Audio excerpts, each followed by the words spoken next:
jury in Hunter Biden's federal gun trial has begun deliberations. Closing arguments ended a short time ago. If it comes to me, great, but it's not something I'm going to lobby for. With that, how do you feel about the upcoming election? I think that I wish I had somebody else that I could vote for. Hello, I'm Caitlin Huey-Burns in Washington. Welcome to America Decides. Jury deliberation in Hunter Biden's federal gun trial has ended for the day. They'll return tomorrow as they consider the charges against the president's son. Our Scott McFarland will join us soon from Wilmington, Delaware, with more. But first, the country appears to be as politically divided as ever. New CBS News polling shows the likely rematch between President Biden and former President Donald Trump is neck and neck nationally and in the battleground states. The results come as Biden ended his D-Day trip to France with a message of unity, and Trump campaigned out west. I think it is a measure of a country's support for democratic values, that they honor those who've risked their lives and lost their lives. If we win Nevada, we win the whole thing. We win the whole thing. Joining me for more is CBS News Executive Director of Elections and Surveys, Anthony Salvanto, and our Chief Election and Campaign Correspondent, Robert Costa. Thank you both for being here to walk us through all of this. Anthony, I want to start with you and this polling. A neck-and-neck race nationally and in the battleground states. Why is this race so close right now? Hey there, Caitlin. So let me get you caught up, and that starts with what you described at the top. This is what we in polling call a tie, because you've got Trump +1 nationally, and then you've got Biden +1 across the 7 battlegrounds, the states that'll be most decisive, we think, in this. So within the margin of error for both of those. Then the reasons for that is after the verdict, and this is our first polling of this after the verdict, first of all, context, the verdict for people does not compare to how they rank issues like the economy and inflation, issues on which Donald Trump has advantages, right? But then you do see a little bit of added motivation now among Democrats to turn out to oppose Donald Trump. So these numbers here, where Democrats now are as likely to say that they're going to turn out in the battleground, that hasn't always been the case. So Biden's got a little bit of traction activated after that. And, you know, I'll point out a couple of demographics. I think attitudinal measures probably tell more of the story here, but these are the things people track. This is how Biden is doing. He's doing a little better with independents, a little better with women voters, with black voters. Are these his 2020 numbers? No, they're not. So he still would have a way to go there, but a little bit of improvement there, motivated again by that motivation a little bit to turn out afterwards, Caitlin. And Bob, former President Trump has been back out on the campaign trail, freed from the courtroom in New York. But he still today had to meet with, had a probation interview for that criminal case in New York, that hush money case. What exactly was that, and how important is that in terms of sentencing that's supposed to come in July? Former President Trump is the presumptive Republican nominee, as we all know, but he is also someone who has been convicted in Lower Manhattan of 34 felony charges, and he has to go through the process in that court just like anyone else who's been convicted of a crime. So he sat in a virtual conversation today with a probation officer to talk about his background, to give a little bit more of information on his status as a candidate, his status as a person who has maybe never been dealt with this process before. He sat alongside his lawyer, Todd Blanche, I'm told by a source, and he talked through his situation. But it's so unprecedented to see someone in his position dealing with this kind of routine criminal defendant activity. But it's very serious for Trump, not just on a legal level, but on a political level, because this sentencing on July 11th will determine whether he's facing probation as a sentence, maybe he's facing house arrest, or even time in prison. And Republicans are prepared for any sort of possibility right now. They know most defendants with his background wouldn't get a jail sentence. At the same time, Trump violated the gag order and angered the judge throughout the trial, which we covered extensively. So anything is really on the table. And that sentencing coming just a few days before the Republican National Convention as well, of course. Anthony, we've been trying to assess how this verdict is playing with voters. Does it motivate Trump supporters? Does it motivate Biden supporters in any way? Have we learned anything about how voters are feeling about this conviction 10 days or so removed from it? So I told you about the Democratic side. Let me show you the Republican side, right? For most of them, for 71% of Trump voters, this conviction, they say, doesn't matter. And I'll show you why in a second. But take a look at, there's about an equal number who say, among Trump voters, they're trying to show support for him after the conviction, a little added motivation there. But there's the same number who say they're voting for him in spite of this conviction. So that motivation back and forth is a wash. Now, let me show you a little bit about the way they see this as being political. We know already from previous polling that they didn't see the charges as serious throughout the trial, that they didn't see the verdict as fair. And then there's this. Even when you ask them, why do you think Donald Trump was charged in the first place, right? For independents, for Democrats to say, okay, that was decisions by local prosecutors. But for Republicans, they think that directions came from the Biden administration. So that speaks to the way they see this and the way the president has talked about this, the former president has talked about this as politically motivated. They have bought that argument. I will add this very quickly, Caitlin. Going forward, when we say to people, okay, should Donald Trump, do you want him to prosecute and investigate political opponents, maybe to get back at what they feel is political now, right, if he gets elected? And look at the difference here, where MAGA Republicans are much more likely to say they want him to do that than non-MAGA. And that speaks a little bit to these divisions within the Republican Party about what they would be after in a second potential Trump administration, Caitlin. Yeah, and Anthony, you note about how voters, Republican voters, are kind of absorbing the rhetoric that Trump has been using against institutions, for example. Is that playing in any other way? How else are we seeing that? Yeah, because it's not just the courts, right? And it's a lot of things. We did this. It's a very broad-based question, but how do you think the political system is working? Some folks, not a lot, think it works pretty well. Most folks say it needs fundamental changes. In both of those cases, they're voting or leaning towards Joe Biden. But the ones who say the system needs complete rebuilding, they're very heavily for Donald Trump. So you pick up a little bit of that attitude towards everything is broken, everything needs major, major changes, and maybe they see former President Trump there as maybe a vehicle towards some of that. And that speaks to that loss of confidence in institutions, perhaps, that you described, Caitlin. Yeah, and Bob, speaking of that, I mean, Donald Trump now is, again, out on the campaign trail, speaking a lot about this, but also on other issues. Let's take a listen to what he had to say about workers during a rally in Las Vegas yesterday. So this is the first time I've said this, and for those hotel workers and people that get tips, you're going to be very happy, because when I get to office, we are going to not charge taxes on tips, people making tips. All right, so a lot of questions actually about how that would be done at a federal level, of course. But it's interesting that he was campaigning in Nevada, a place where union workers are, play an outsized role. The economy is still, reeling in Nevada. I'm curious kind of how you see him playing there, what you make of this kind of pitch. So often in campaigns, we talk about the groups that represent swing voters. Who are the real targets for each of these campaigns? I always think about in 1996, it was about mothers in the suburbs, and that was a key part of that 1996 campaign, Bob Dole versus Bill Clinton. When I talk to the Biden campaign and the Trump campaign, it is so evident to me, based on my reporting, that workers, especially those who are members of a labor union, they're the swing vote. And you see, when I spoke to President Biden in Detroit for CBS Sunday Morning a few weeks ago, it was so clear Biden was going to go to Detroit to be with Sean Fain and the UAW because he knows those voters might believe that Trump's pitch on immigration and the economy is very worthwhile for them, and they might be tempted to move toward the right. And so that's why you see President Biden keep going back to Michigan, back to Pennsylvania. Every time he goes to Pennsylvania, where does he go? He meets with union workers in Philadelphia. And for former President Trump, he knows that he has an appeal to some workers, even if they have traditional Democratic ties. And he believes that that support for Biden might be soft. So he keeps going to places like Nevada, which may be a bit more tempted towards the Trump side because of the issue of immigration, and he's making his pitch.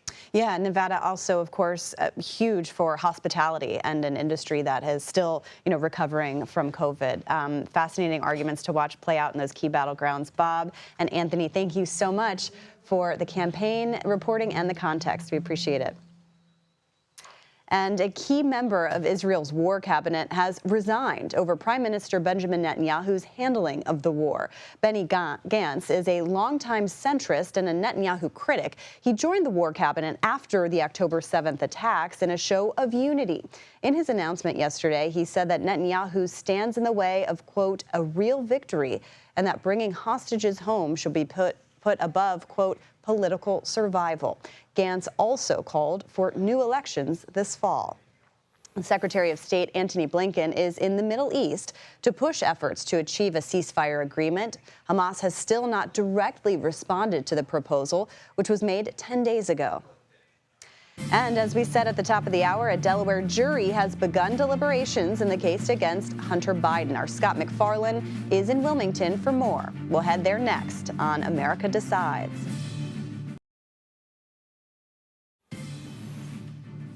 Jury deliberations are underway in Hunter Biden's federal gun trial. This morning, the president's son opted not to take the witness stand. Hunter Biden faces 3 felony charges stemming from his purchase of a firearm in 2018, while prosecutors alleged he was addicted to crack cocaine. He faces up to 25 years in prison if convicted. Meanwhile, a new CBS News poll finds 50% of people say Hunter Biden will be treated better than other defendants. Our Scott McFarlane has been covering the trial for us, and he's outside the courthouse in Wilmington, Delaware. Scott, good to see you. I know you've been following this case since the beginning. What do you make of Hunter Biden not taking the stand in this case?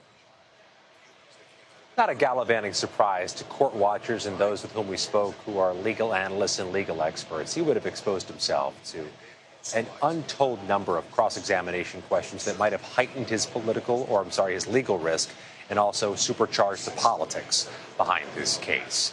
The jury here spent about an hour deliberating before the judge sent them home to return at 9 a.m. Eastern time tomorrow. That was after about 3 hours of closing arguments and a 6-day trial.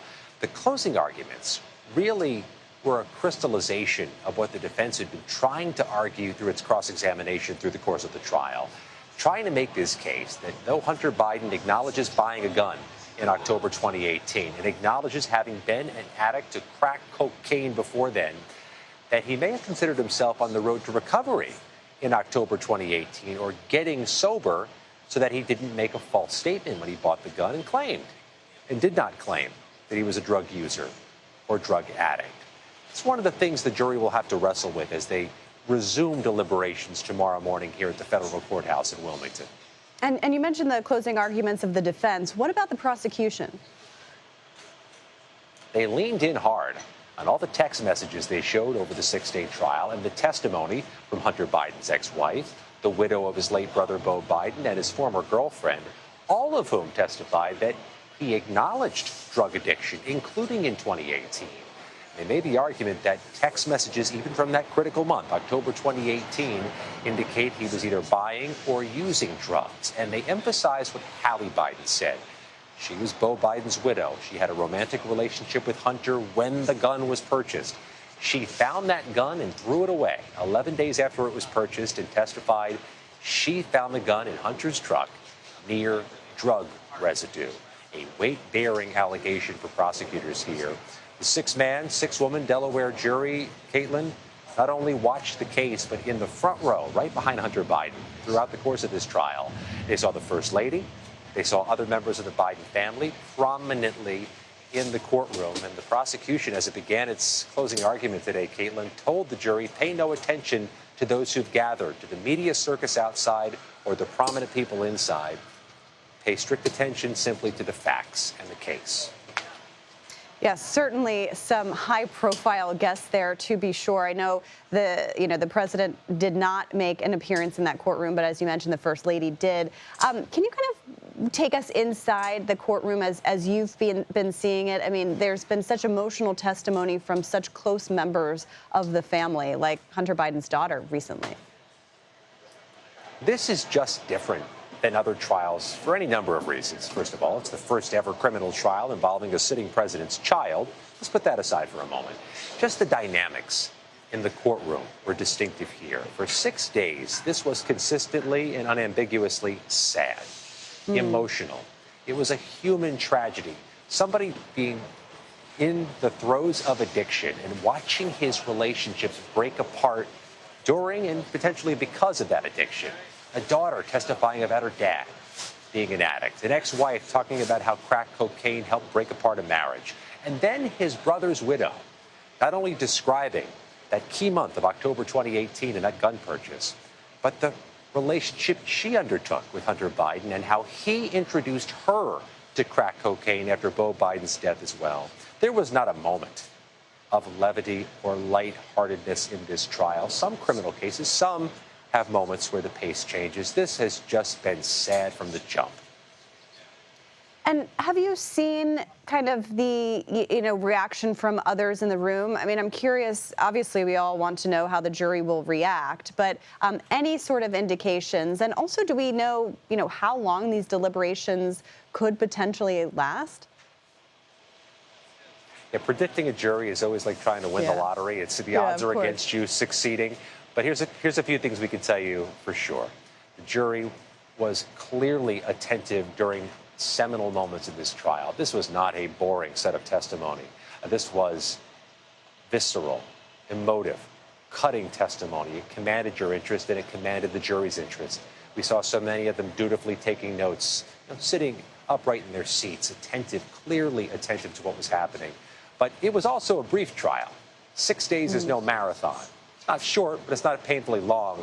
But it was a captivating set of testimony, and this jury bared that out based on what we saw. Yeah, as we underwent 7 weeks of Trump's trial, this seems short in comparison for sure. But Scott MacFarlane, I know you will be standing by, as will we, when the jury returns tomorrow. Thank you very much. How do you feel about the upcoming election? I think that I wish I had somebody else that I could vote for. And some voters are still struggling to make a presidential pick. We're in Nevada next to hear from Americans still weighing their options. You're streaming America Decides. Former President Donald Trump is back on the East Coast today after spending the past several days campaigning out west. The Republican presidential nominee, the presumptive nominee, traveled across Southern California for his first major campaign fundraising swing this election cycle. He attended events in San Francisco, Beverly Hills, and Newport Beach. And yesterday, he held his first official rally since his felony conviction. Hundreds withstood scorching temperatures in Las Vegas to hear the former president speak. And our own Olivia Rinaldi joins us now from Sin City. Olivia, good to see you. Thanks for all your reporting over the weekend. I know you've been covering Trump, but also talking to a lot of voters on the ground there. What have they been saying? How are they feeling about this election?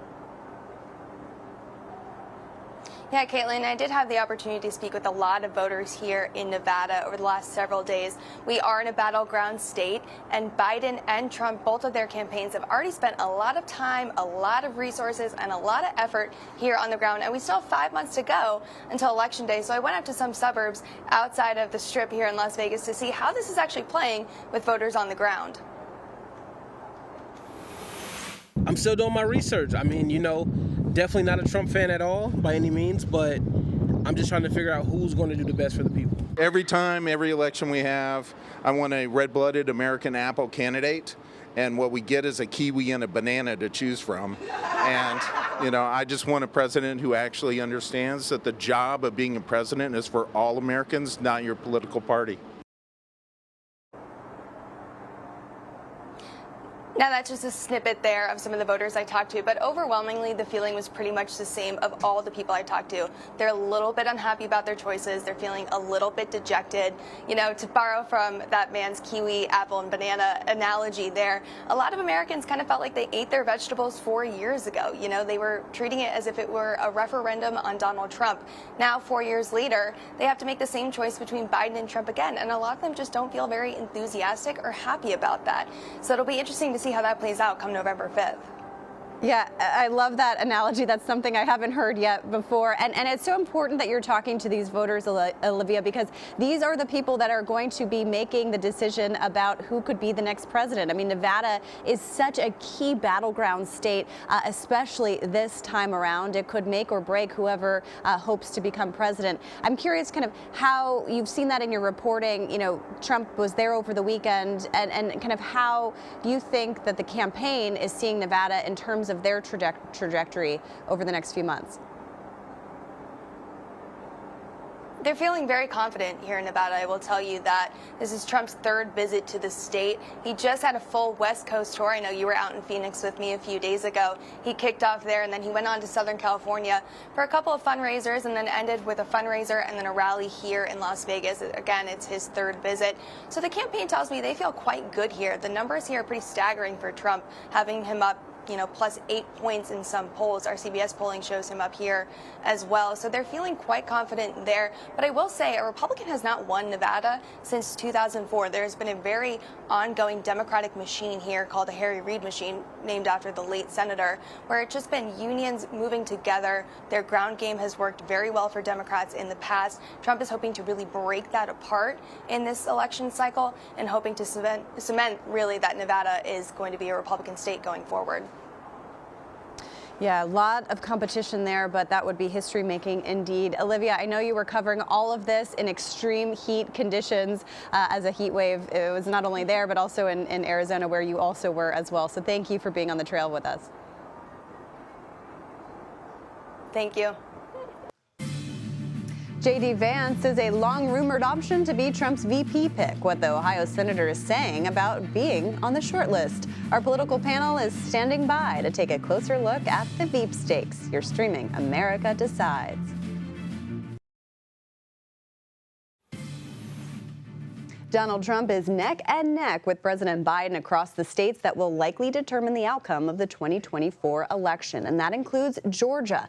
And that's where we find our own Torian Small. Torian, I know you've been out there speaking to voters in this critical battleground state, including some Democrats who are quite critical of President Biden. Tell us what you found. Yeah, Caitlin, especially as we're 5 months away from the presidential election, I wanted to gauge where enthusiasm among Biden's base, so voters, both women and black voters, felt about the current president, especially as he faces an uphill battle here in retaining this state that only recently, just in 2020, flipped for a Democrat. The last time we saw that was Bill Clinton in 1992. So Democrats across the board I spoke with, not just here in Atlanta, but in northern, the metro area in Smyrna and Marietta, they told me they had concerns about Biden's performance so far, and that could impact how they vote in November. Take a listen to what a few of them had to say. Unless Joe Biden does something that really makes me feel like it was worth voting for him again, he'll have to do something. He's not just going to get my vote because he's a Democrat. The only reason people are voting for you is because they have no hope for a third party. And if you don't shape up, then there are going to be people who don't vote. There are going to be people who don't vote for a third party, and it's going to ruin your chances, and you won't be able to get in office, and you won't be able to beat Trump. So just shape up, dude.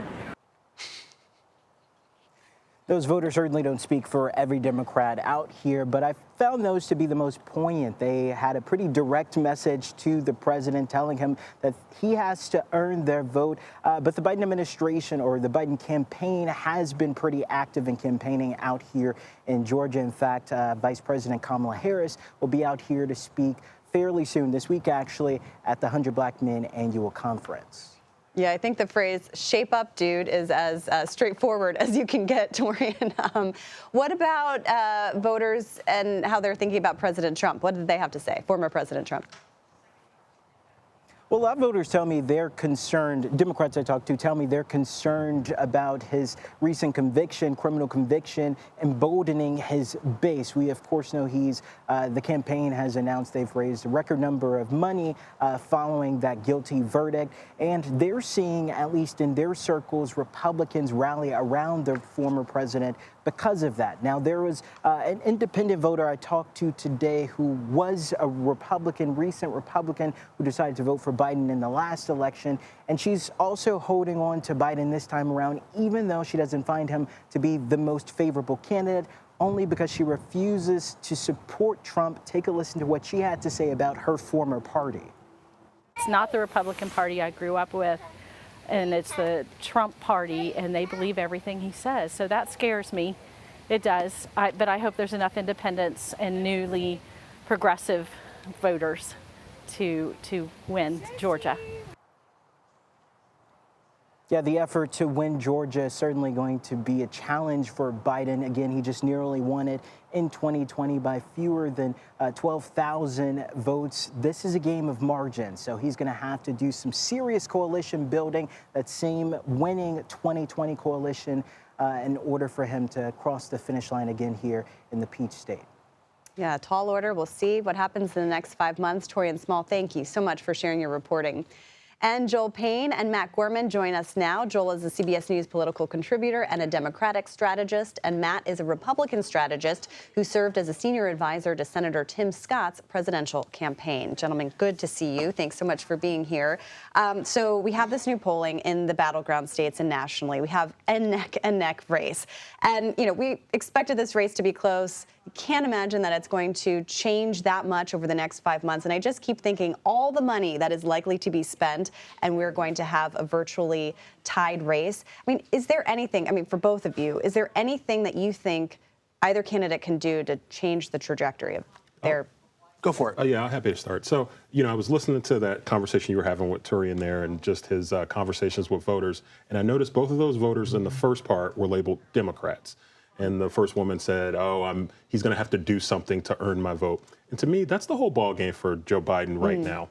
There are these nervous Democrats who he's having a hard time wrangling. And if you notice the fall off in public opinion that Biden's been experiencing, it's been with core constituencies. It's not with independents per se or moderates. He'll get to those folks. He's got to lock down his base and consolidate his base. That's something Donald Trump has done well. He had a primary process to do that. Joe Biden, not necessarily. So when you talk about like the tightening we've seen in CBS polls and you know, all the things that we've seen in terms of the race showing to be neck and neck, I think it's because voters are starting to, you know, line in on the fact that it's going to be Biden and Trump, and these are my choices, and it's a binary choice. And I think that's what Biden is hoping to do. That's why he challenged Trump on the debate. That's why Kamala Harris is challenging the unnamed VP candidate to clarify the stakes. In short, the debate, right? The gambit they did about a month ago, maybe a little bit more, was the first time the Biden campaign realized they need to change the trajectory of where things were going. They were on a glide path at that point to being down 2 or 3 points consistently. It's tightened a little bit,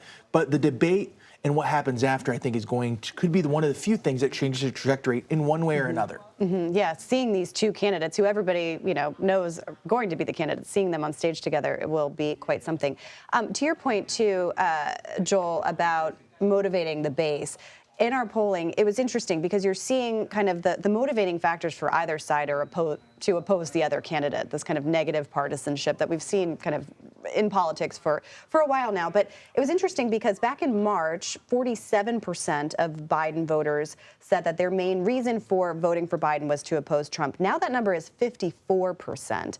I'm curious kind of what you make of that increase, and would that be okay for Democrats to say, look, this campaign is about opposing Donald Trump? That's exactly right. If you talk to a lot of smart Democrats, what they will tell you is the coalition you're building is an anti-Trump coalition. You're not necessarily building a pro-Biden coalition. So the rally effect you're seeing, it's not necessarily a rally for President Biden. It's a rally against Donald Trump.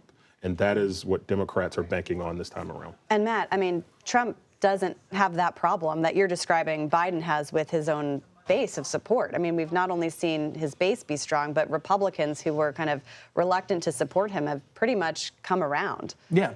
And it follows the same playbook. We saw this in 2016 as well. It's a lot easier for them to come home. I think there was a consternation, or at least a hope maybe among Democrats, that there would be some Nikki Haley contingent of voters that would hold themselves off. But I think what we're seeing is those Nikki Haley voters that showed up in the primary, they probably didn't vote for Trump in 2020 and maybe not even in 2016. So what it was maybe a value add to get Haley voters in the tent. Maybe if Nikki Haley, you know, maybe that's another 5 or so points, but it's not subtracting from Trump's total. And I think that is the crucial difference here. Those Republican voters came home. And, another obviously huge issue this election cycle is going to be immigration. I just got back from Arizona covering the campaigns there. And in our polling, too, we saw that 70% of registered voters approved of Biden's executive order on migrants crossing the border related to asylum laws last week. Joel, what do you make of that? And do you think Biden, by this executive order, is that enough, or are Democrats still concerned about this issue? I think it's probably enough right now politically for Biden. It does create problems for him on his left flank. There are a lot of progressive groups who feel like the president somewhat played into Donald Trump's hands by, essentially rubber stamping some policies that a lot of progressives thought they shouldn't have done in the Trump administration. Now Biden's replicating some of them. But I think what Biden is hoping is to get caught trying, and he doesn't mind necessarily getting some critique from his left because that's going to help him in the middle. Yeah, does that give him any sort of padding when it comes to this election, or are Republicans, obviously 70% approve suggests that Republicans are approving. We're going to still talk about abortion immigration as an issue as a whole. What you're seeing is abortion and immigration are being issues, one that the other party wants to tout and the other party doesn't want to talk about. It's a matter of which side tends to use that issue, Republicans immigration, the left with abortion, to their own advantage. I think it shows how much the issue has shifted, that Biden felt he needed to do something, anything on border security, than nothing, and viewing it as a political vulnerability. Yeah, and those two issues are going to come head on the ballot in Arizona specifically. Joel and Matt, thank you very much. We appreciate your time. And nearly 2 years since the fall of Roe, a new book examines a decades-long effort by conservatives to overturn abortion rights in the U.S. We'll speak to its authors next. You're streaming America Decides.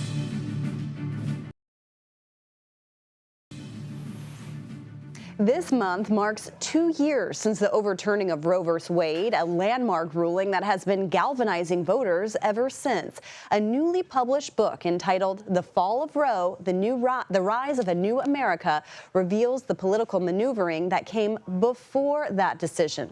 And the authors join us now, Lisa Lair and Elizabeth Dias. They are both journalists for the New York Times. Thank you both for being here, and really congratulations on this book. I'm really excited to talk to you both. Elizabeth, I want to start with you because you and Lisa reveal this untold story, in quotes, about the network that took down Roe. This is a fascinating part of this book. Tell us what you found. Sure. Thank you so much. Our book, The Fall of Roe, really documents, like you said, the untold story of how Roe was overturned. And we found this network of conservatives, mostly Christian conservatives, who over the past 10 years developed new strategies, had a few lucky breaks, but were able to go from what they thought was the lowest point in their movement when they would not be able to overturn Roe. That was actually, it's hard to imagine, but that's where they were about 10 years ago. And things completely changed over this time period to where they were able to overturn Roe v. Wade. It was a combination of local activists, state lawmakers, and some high-powered lawyers and activists. And our book really it documents this first narrative, right? It's this first look at what this pivotal decade, what we call the last decade of the Roe era in American life. We document, what actually happened there. This is the topic that's easy to quickly become polemical. And we felt it was really important to take this seriously, to actually listen to who the players were on all sides of this, and to really just get a common set of facts down to start to understand where we have been and where we're going as a country. Yeah, Lisa, what's fascinating here, at least to me, was the legal strategy behind all of this, and how long it took, but really how strategic they were about bringing certain cases forward to get this to the Supreme Court. As you also document, this is something that conservatives have been pushing for decades, of course. But I'm also curious, kind of what you make of how liberals were essentially caught off guard here. Well, I think for a long time, for Republicans and Democrats, certainly for the abortion rights movement, there was a widespread belief that Roe would stand. And the idea that this precedent that had been part of American life for 2 generations, part of how people planned their families, could suddenly disappear felt hard to wrap your head around. So I think certainly among voters, there was really a widespread sense of denial as conservatives inched forward, passing restrictions in conservative state houses, moving them up through the courts. It was really hard for the public to put that together into a narrative, which is really what we've done in this book, document how they did all that and how all those different pieces fit together. But that was something that was really hard for the public to see because it happened so piecemeal. And then in terms of the abortion rights movement, I think once you get Donald Trump in office and he gets awfully lucky and gets these 3 appointments to the Supreme Court, it becomes something that's almost impossible for them to stop because it's just moving up from these conservative state houses. These restrictions are inching their way through the court system to a Supreme Court that really in such a short period turned dramatically against abortion rights. So in some ways, I think there was this sense of denial, but there also became this movement like a growing snowball that became almost impossible to stop. And Elizabeth, we've seen obviously how this issue now has galvanized especially Democratic voters or voters towards the Democrats in some ways. And obviously we'll see the biggest test of that this election cycle. But I'm curious how the anti-abortion movement is preparing for what's next. Right. It's such an important question because the foundation of Roe for 50 years has completely, totally shifted. The ground that they had been able to build their strategies on, kind of the way political dynamics just worked in every presidential election, right? It was a mobilizing issue for Republicans. That groundwork is totally different now. And we're really in an unprecedented time when we're seeing the abortion issue really mobilize Democratic voters in new ways. It's presenting new challenges for the anti-abortion movement. They had been so strategic, thinking in generational long sort of arcs for how they planned. But now that sense of denial that Lisa was talking about, that's really been shattered, right? So they no longer have the benefit of that as one of their key assets that enabled them to move forward. So now that the American public generally understands that not only did they overturn Roe, but their end goal here is much bigger, right? It's not just stopping with ending Roe. It's going for the complete end of abortion, period. And that's not a popular position. In fact, it's a minority position, a big minority. There's a very small amount of them. So they're up against new challenges. Well, a perfect time for this book, and I'm excited for you both on the release. Congratulations, Elizabeth and Lisa. Thank you so much for being here. Thank you. And far-right parties are celebrating major wins after the elections for the European Parliament. What are the biggest gains being made? That's next. You're streaming America Decides.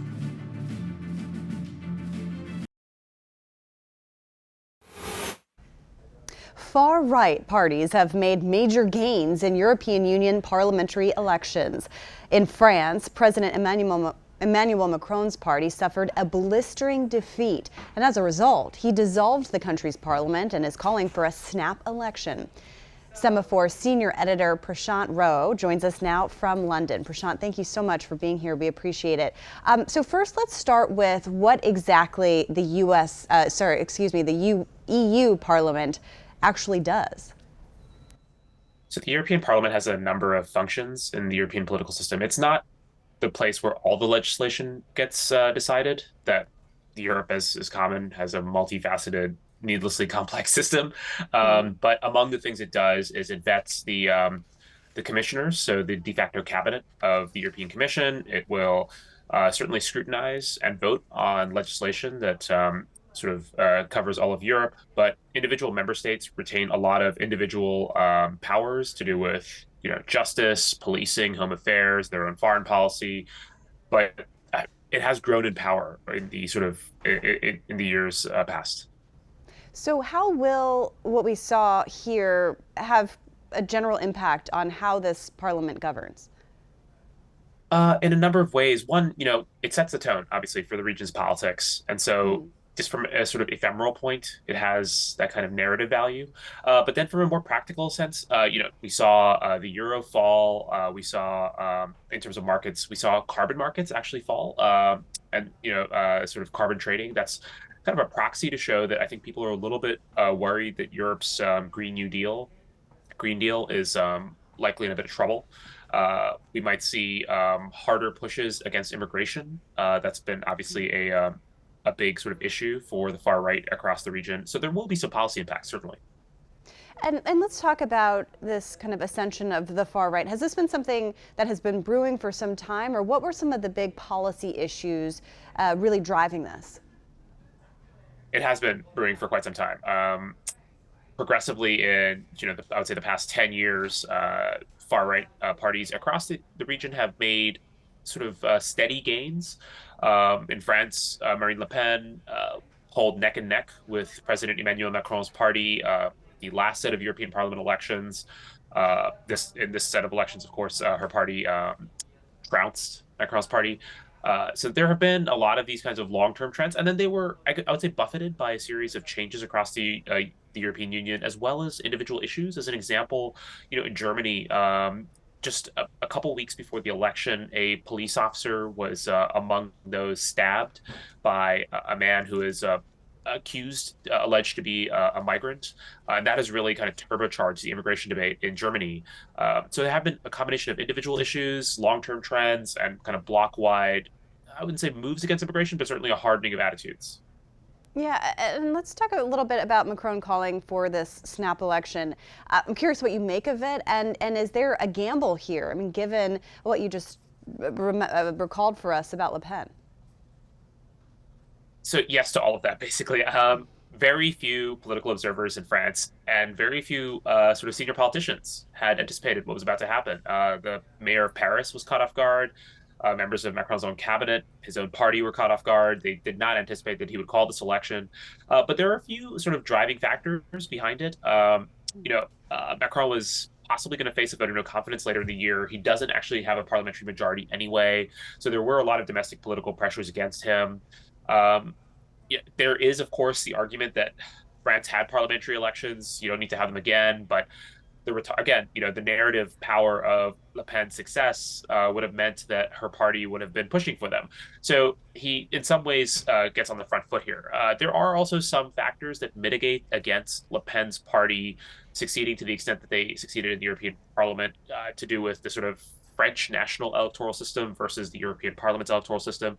So Macron may also be gambling that due to a variety of factors on a national level, his party will perform better than it did on a European level.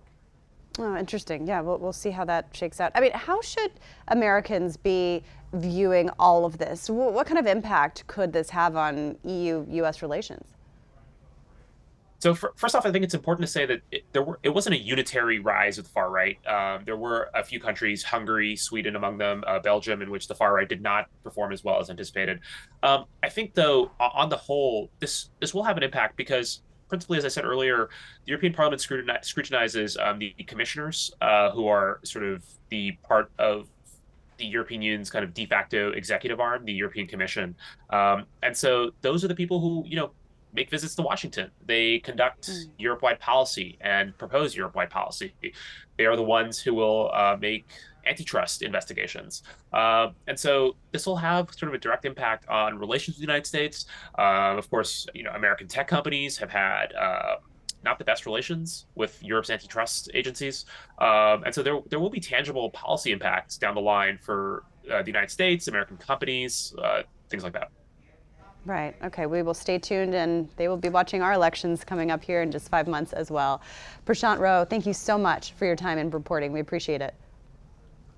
It has been 60 years since the Senate spent 60 days debating the Civil Rights Act of 1964. As the Washington Post noted this morning, it was on this day in 1964 that the Senate ended the filibuster led by Southern Democrats and opposed by their counterparts in the North. The law provided protection of voting rights, banned discrimination in public facilities, and established equal employment opportunity. It passed finally in the Senate with 73 yes votes. Here's President Lyndon Johnson giving remarks at the bill signing on July 2nd. I urge every American to join in this effort to bring justice and hope to all our people. And as Johnson signed that bill, he gave one of his pens to civil rights leader Martin Luther King Jr. And that does it for us today. We'll be back with another edition of America Decides tomorrow at 5 p.m. Eastern. The Daily Report with John Dickerson starts right now.